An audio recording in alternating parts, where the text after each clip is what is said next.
Good afternoon. This is Phil Taylor Jones once again with another video of political nature. The focus this time is our two political candidates, the incumbent Mr. Barack Obama and the hopeful Mr. Mitt Romney. After looking at these two farces known as conventions, I came to one escapable fact. That being that American politics stinks really, really bad. So bad, in fact, I needed that gas mask. You know, after looking at the two in depth and listening to all the accolades bestowed upon each by friends, relatives, well-wishers, associates, and the like, it just left me flat. I felt nothing but disgust, actually, because the lies that were told were so out of touch with what's really going on. It couldn't be anything else but a lie. But yet, Mr. Obama is living in this dream world where he thinks that he's got the country on the right path and he's doing good and he's created a wow 4.5 million jobs, which is nowhere what's needed in this country. If everybody, is doing so well with the 4.5 million jobs, then why is the economy still so bad after his 4 years at the helm?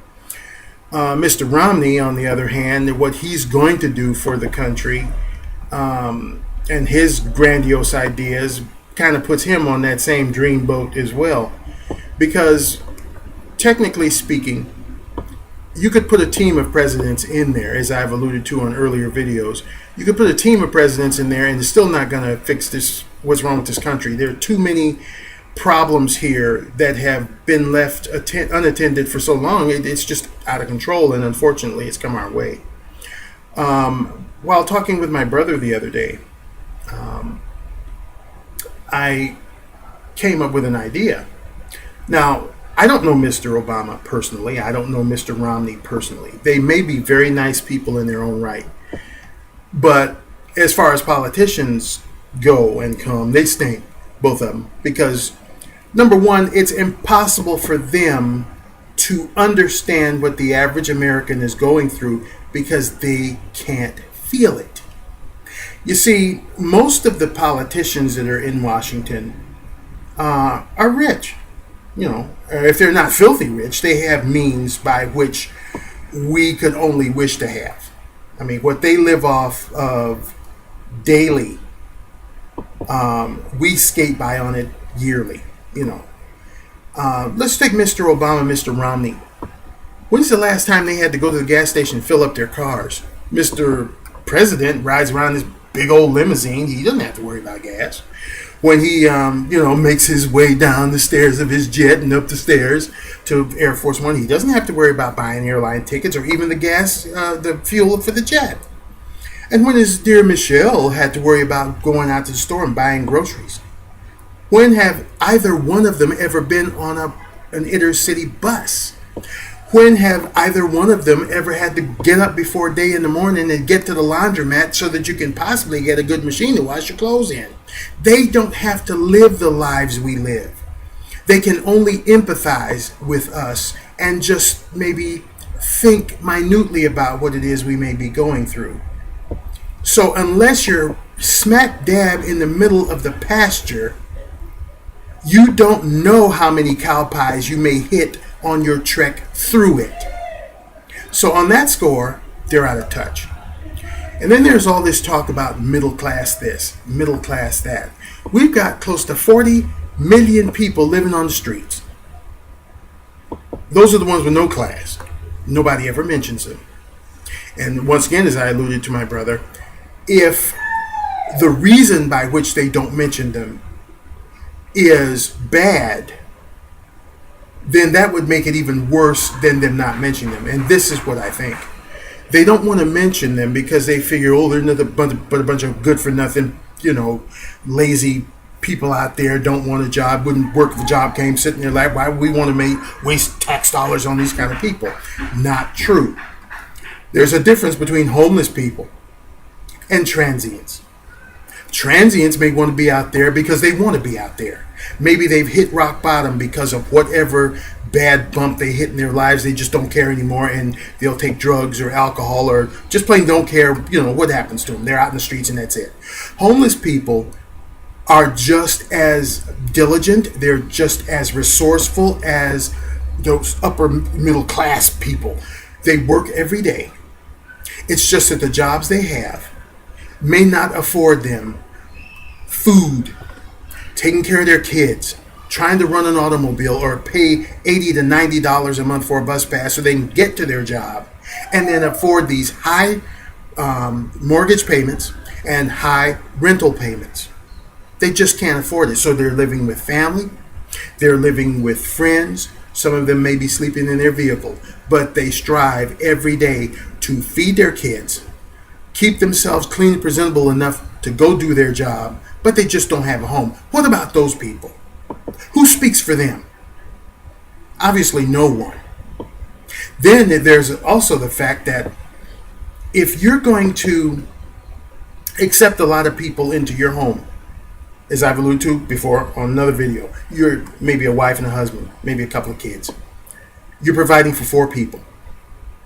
Those 4 people are costing you everything that you can possibly earn in the way of funding. And it's hard.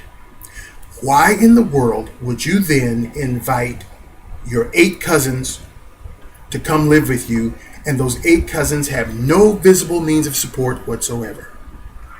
Not too bright. Take care of your own people first. And that's what we need to do in this country. Our politicians fail to understand that. They think they're elected, especially this last one, Obama. He thinks he's elected president of the world. Not so. American people put him in office. He's supposed to protect the needs of American people. Now, foreign policy, okay, yeah, that's cool. But not when you got almost 40,000 people on the streets. Not when you're almost in a double dip recession.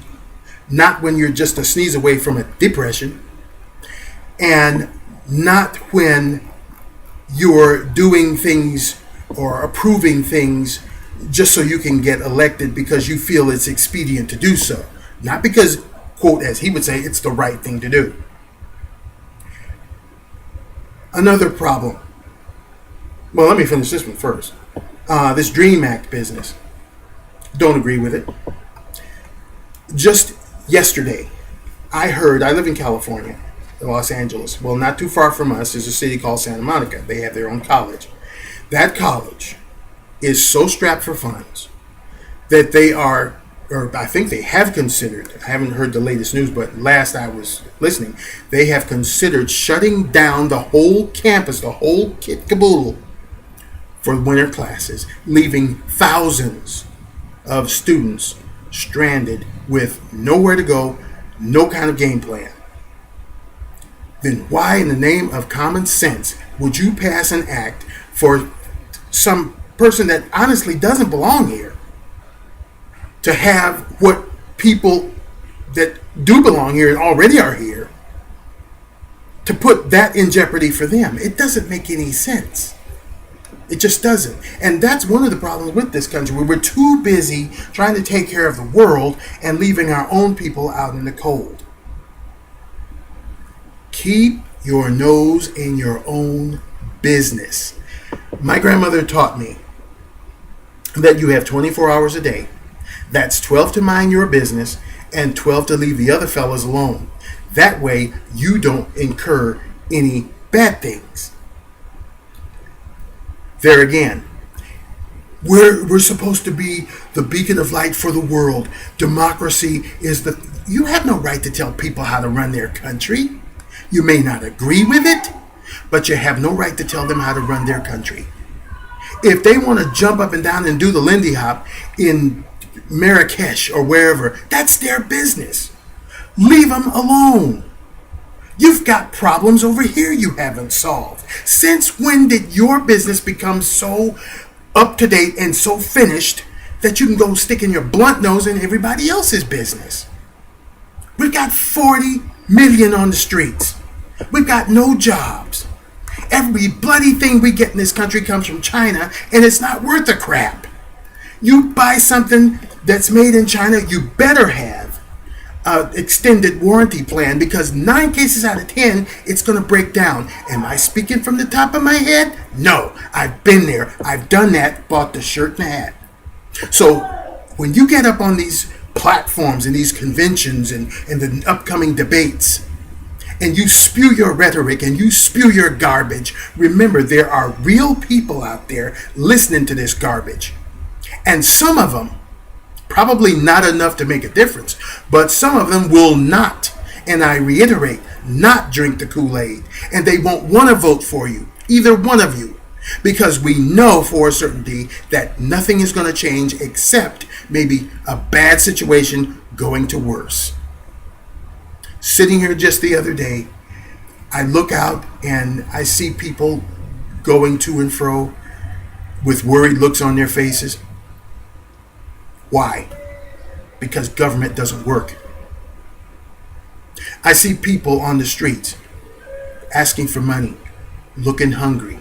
Why? Because government doesn't work. Yet I sat up and I looked at these conventions, and they come up with their sayings. Oh, he just don't get it. None of you get it. None of you get it because, one, as I said before, you don't live it. You're in your fancy little government world with all the money at your disposal, your $5,000 suits, your $350 shoes. It's just crazy the money that is spent in Washington and on garbage instead of the American people. Here's something for either one of you, Mr. Obama, Mr. Mitt, whichever one gets in there. Especially you, Obama, because you even admitted the other night that you had some failures, you made some blunders. If you should get back in there, pal, forego your $1 million inaugural party, inaugural ball, and do it this way. If you feel at the end of 8 years that I have done something to better your condition, to put more money in your pocket, more gas in your car, more food on your table, and to make sure that you're not on death's door, then give me a party after the work is done. See, that's the problem with politics too. Everybody's in this rock star party mode. What are you partying for? You haven't done a damn thing. Party after the work is done. Party after the United States is number one. Party after everybody has a job. Party after everybody has opportunity. No parties beforehand. You guys are rich. You don't know what we're going through. You may care a little bit, but you don't know because you've never been through it. And even if you have been through it, you've been up there at the top so long, you've forgotten what it's like to have pain. You've forgotten what it's like to be hungry. You've forgotten what it's like to walk, to pay money to get on a bus that's overcrowded, to have to get up before day to map out a plan to go to the grocery store, to go to take care of any type of business that you usually and normally would be able to take to when I was a kid, and I'm 54 years old. So I wasn't a kid that much long ago, but now everything has changed because you got all of these different types of people in this country, and you can't move for them. Okay, now if everything was fine, perfect. But it's not fine. Look out for the American people that are already here. Stop putting your nose and nosing in other people's business in other countries. That's their business. Okay, you Democrats want to put down Romney because supposedly his foreign policy isn't that great. Who cares if his foreign policy isn't that great? He's president of the United States. And if he truly looks at what the problems are in the United States, then he would be a good president. Are we supposed to just forget about the folks over there and what they could do? No, you stay ever ready, ever vigilant.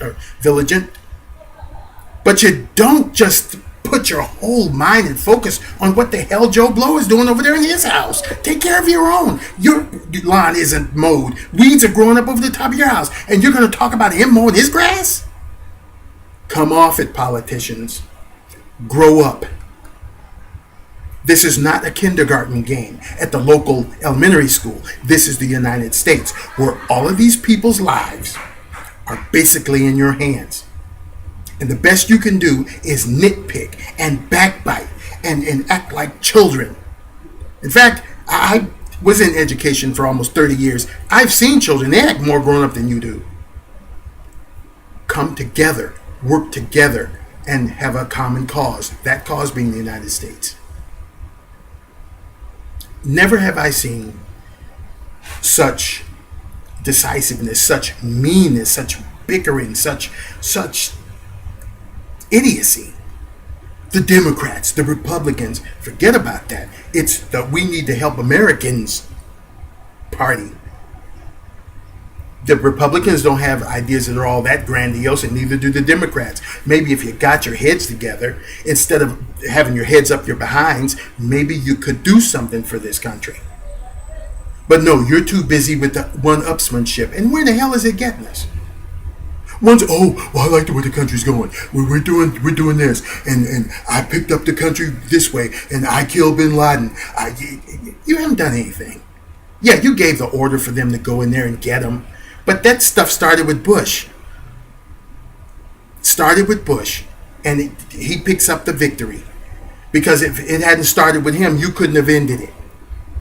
Yeah, you kept on the thing, and you had your intel in there, searching out where bin Laden was, and you kept what Bush had going, and yeah, we applaud you for that. But you, Mr. Obama, could have been nice enough to say, well, if it hadn't been for George Bush and his diligence in trying to rid the world of this guy, I'm very instrumental in being, in there to finally get rid of him. But we need to pay a little homage to George Bush. Would it have killed you? Would it?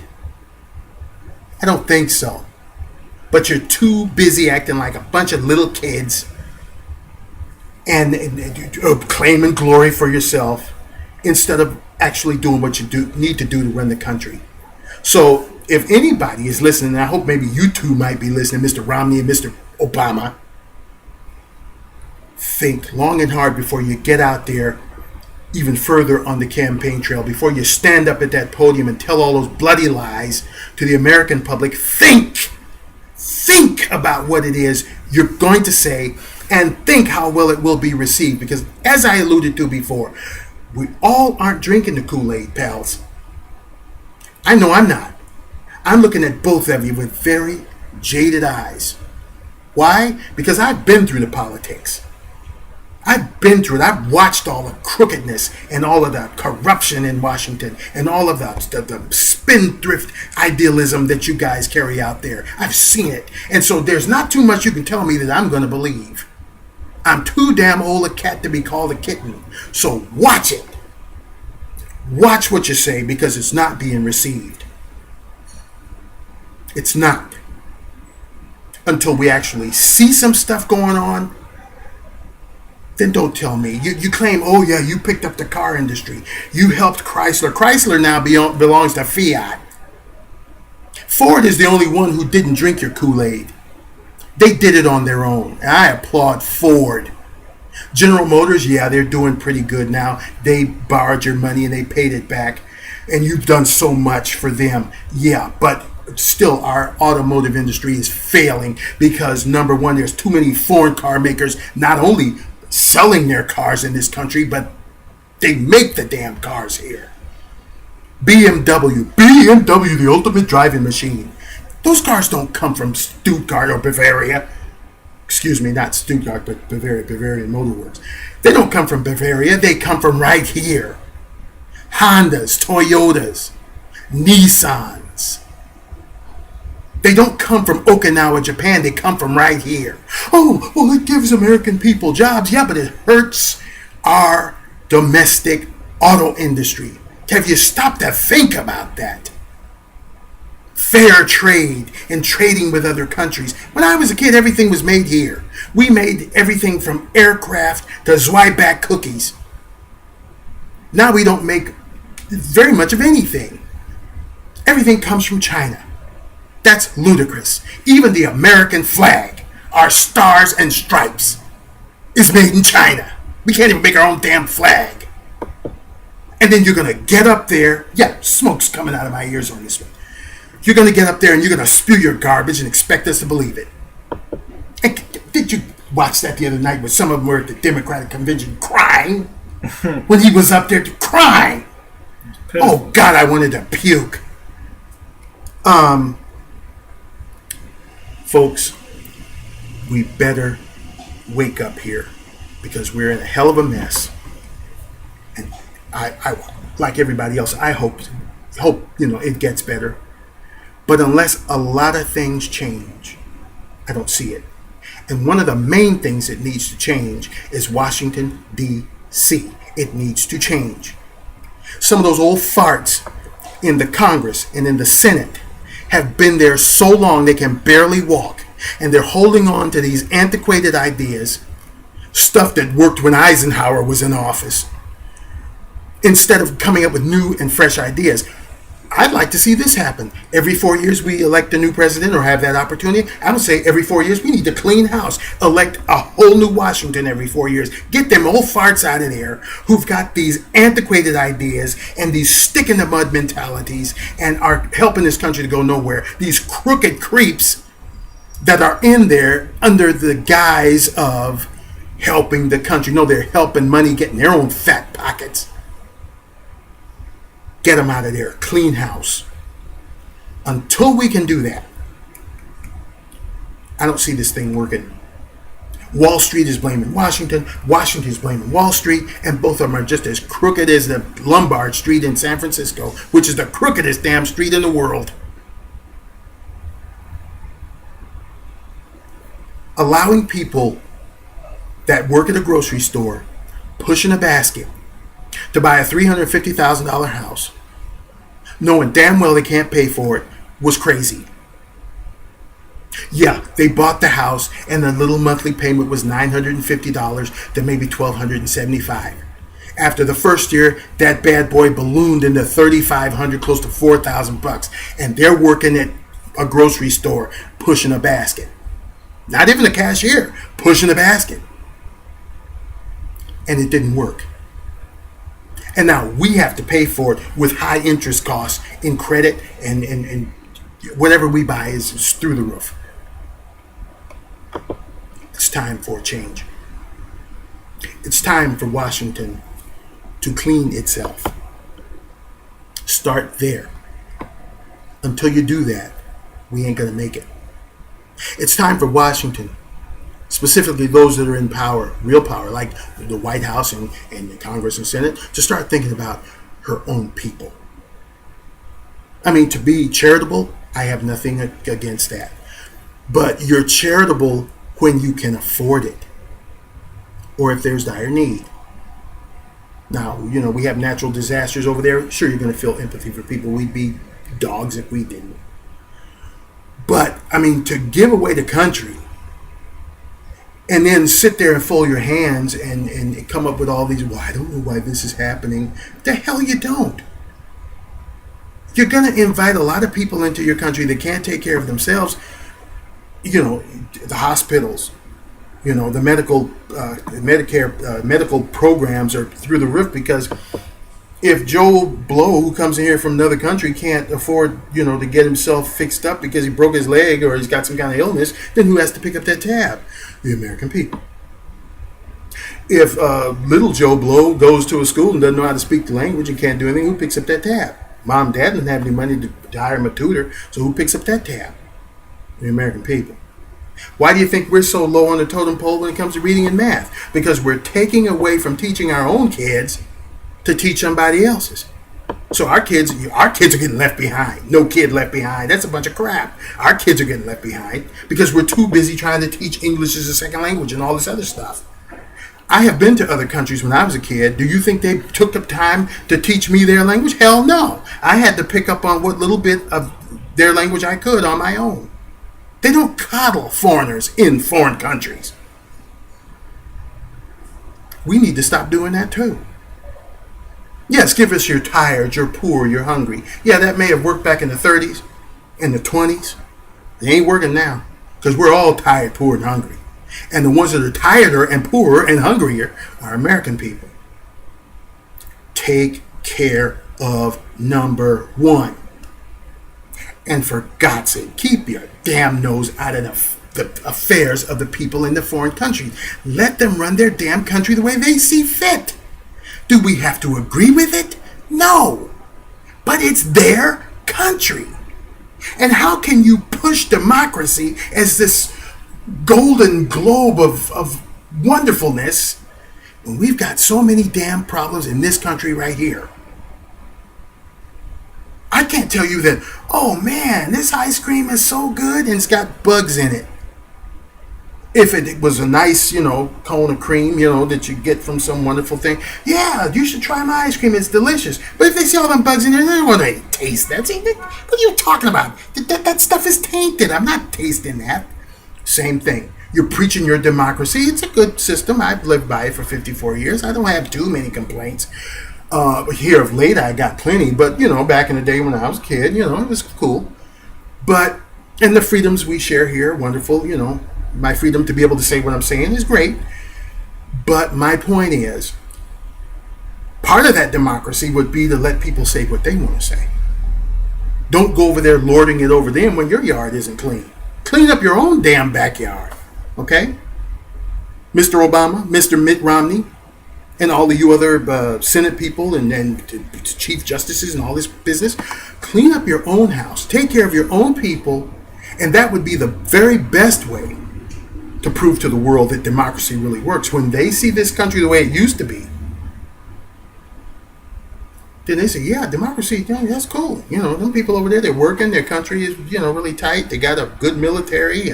They shooting off things to the moon and then out in space like that. Hey, yeah, maybe we should try that democracy thing. It might be pretty cool. But when you got people out here hungry and you can't even take care of your Hurricane Katrina victims, and you can't make your own products, and you're $16 trillion in the hole, and most of it's to China, you can't go around preaching nothing. You're sad buttermilk. Very sad. Spoiled, tainted, ready to be poured down the drain. So Mr. Obama, Mr. Romney, think very carefully before you get up there on the stage and make a further fool out yourself than you already have. Because everybody, and I say it again, everybody is not going to drink the Kool-Aid. Okay? I hope that you're both honest in what you're preaching. Because if we ever needed somebody to help us, it's now. If I've reached anybody out there, good. Because that's what I feel in my heart, that we need help. We need it now. And, we don't, these two are the major ones. I mean, I'm sure there's some other folks out there haven't even heard of. But these are the two major people, Romney and Obama. So whichever one of you gets it, I hope, you get in there. And if it's you, Obama, I hope you do a hell of a lot better than you did these last 4 years, because your performance is abysmal, pal. Abysmal. And if it's you, Romney, well, you start a clean slate. For you to get on there and say what you can promise you're going to do, I think you're both stepping way out on a limb, because you can't make promises that you can't keep. There's no saying, don't let your mouth write a check your butt can't cash. For you to get in there and promise that you're going to fix up all of these problems and all of this stuff, you're not Superman. So I would have said, I'm going to get in there and promise you guys, the country, that I'm going to do the very best I can with the resources I have or things at my disposal. Am I going to promise you a lot of grandiose things? No, because I may not be able to deliver. I think the world would have had more respect for you, at least the United States people would have had more respect for you had you said something like that. But don't get up there and say that you're going to do all these things, because you haven't done it. You may be good intentioned as all get out, but there's just so much you can do. Okay, especially if you guys are going to play onesies, twosies. Oh, this is my toy. No, this is my toy. I'm a Republican, and I'm not going to help you Democrats. And I'm a Democrat, and I say pee on you Republicans. If you're going to be like that, then you ain't going to get nowhere. But if you're going to come together and work together as a team of Americans, a team of human beings trying to help America, then you might make it. And that's what you need to do. Forget the Democrat, forget Republican. Just be people trying to help America. And you might make it. I hope you do. All right, folks. Bye-bye.